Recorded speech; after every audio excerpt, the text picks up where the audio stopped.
Welcome all of you for our Facebook Live session this morning. We are on the 15th day of our 21 days habit challenge.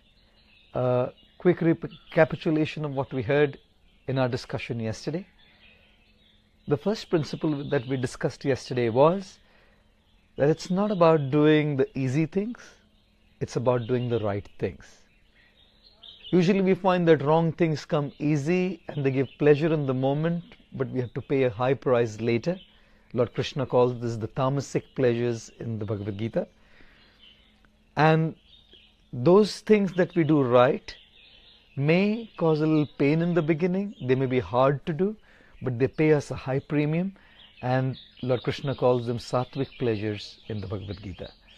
So ladies and gentlemen, let's not be so worried about what's easy. Let's be worried about what's right.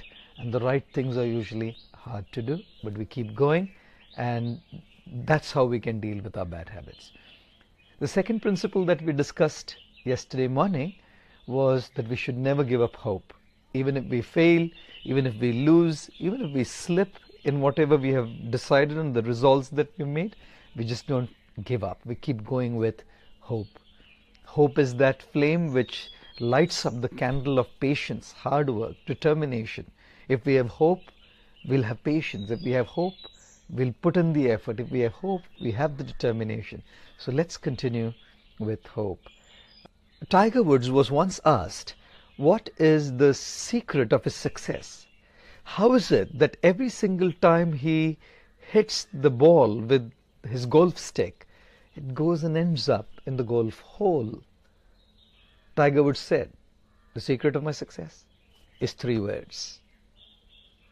He paused for a moment and said, practice, practice, practice. The secret, Tiger Woods said, for his success was practice, practice, practice. I want to ask all of you a question.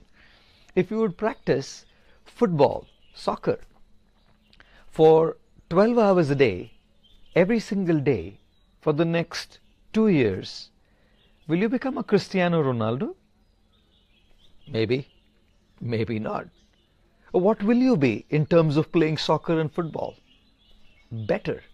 A better football or soccer player if you practice 12 hours a day for 2 years every day. If you practice cricket for 12 hours a day every day for the next 2 years, would you be a Virat Kohli? Maybe, maybe not. What would you be in playing cricket if you practice 12 hours a day every day for the next 2 years? Better in playing cricket. Isn't it a fact that we get better at and great at what we practice with great focus over a long period of time? Now my question to you again is, if you would practice, or if you have been practicing anger for a long period of time for so many years, what are you going to be great at and what are you going to be a master at? Responding peacefully or reacting angrily? If you practice that, you're going to be reacting angrily. Another question to you. If you've been practicing procrastination for so many years over a long period of time, what are you going to be a master at? What are you going to be great at? Living in the moment? Doing things now? No. Procrastinating. Pushing things to tomorrow. Always postponing things to do it at some other time, at some later time. If you practice distraction of the mind over a long period of time, what are you going to be great at? Focus? Concentration? No. We're going to be great at distraction. Ladies and gentlemen, we're going to master and be great at those things that we practice with great focus over a long period of time. We've been practicing our bad habits for so long, and therefore we become great at it, practically become masters in it. We have a master's degree in our bad habits now. I teach people mantra meditation, chanting. I teach them how to chant the Hare Krishna mantra that I practice. For those who are interested, I do teach them.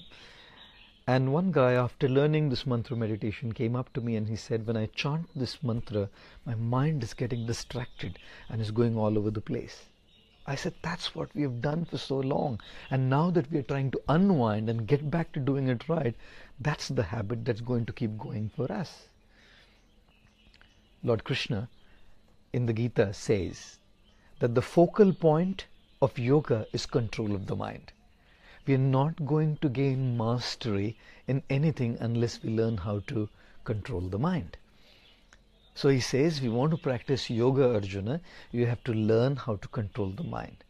To this, Arjuna responds back and says, my dear Lord, it's not easy for me to control the mind. I can control the raging wind with my weapons, but I cannot control the restless, flickering, unsteady, strong, obstinate mind.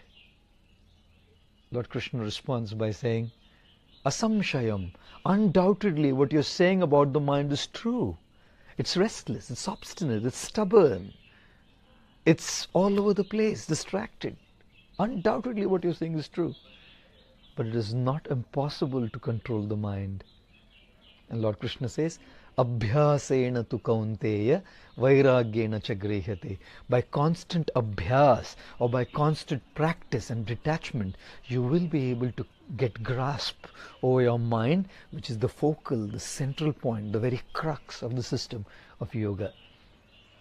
And therefore, unless we learn how to practice the right habits, we are not going to master them. We are not going to get great at them. We have practiced the wrong ones for so long and we mastered them so well.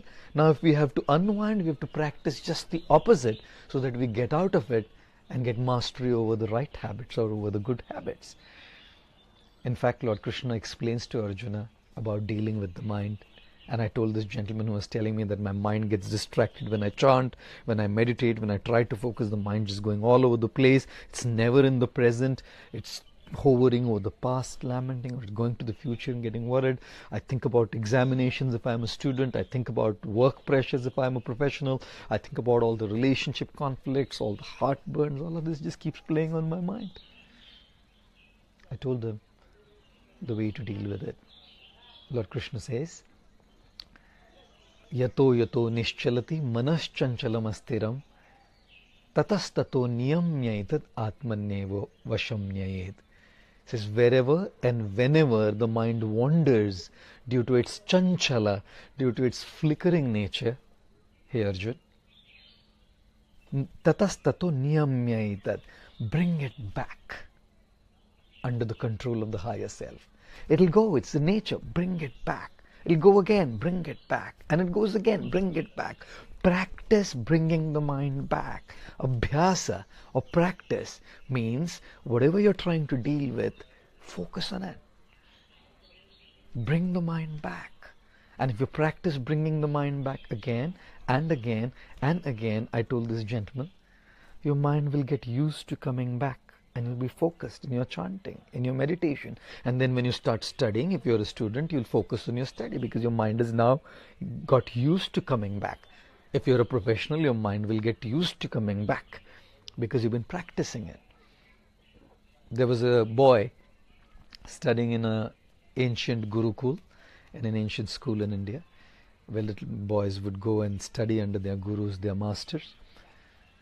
And he was very poor at his studies, not so smart, lazy, distracted, unfocused. All the other kids were doing very well and they would mock this boy for being lazy and perennially distracted. Even the teachers would reprimand him. The boy kind of tolerated for a while, and after a while he was just so frustrated he just decided to quit.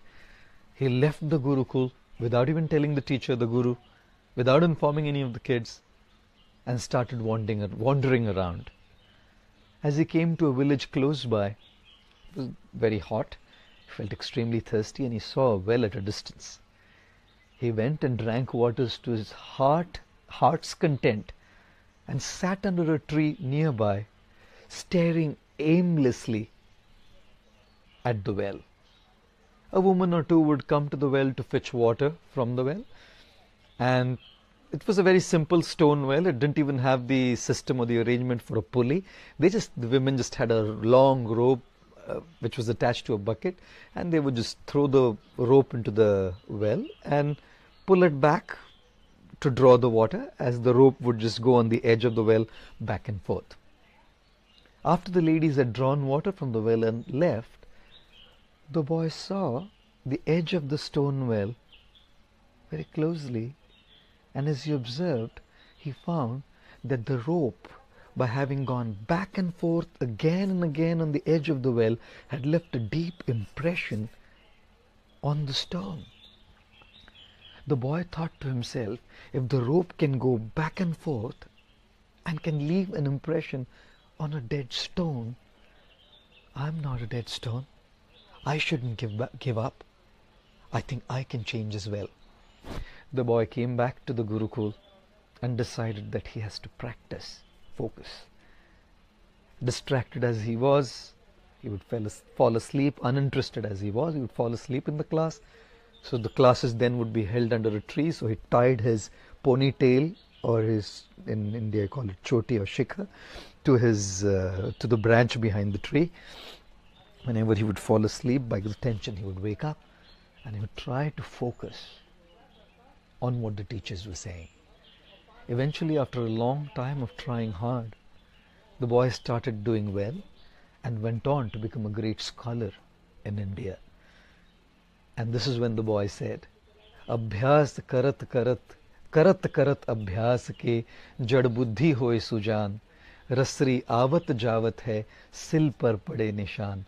If a rope can go on the edge of the well back and forth and can leave an impression on a dead stone, why can't by regular focused practice one's intelligence change? Why can't by regular focused practice one transform?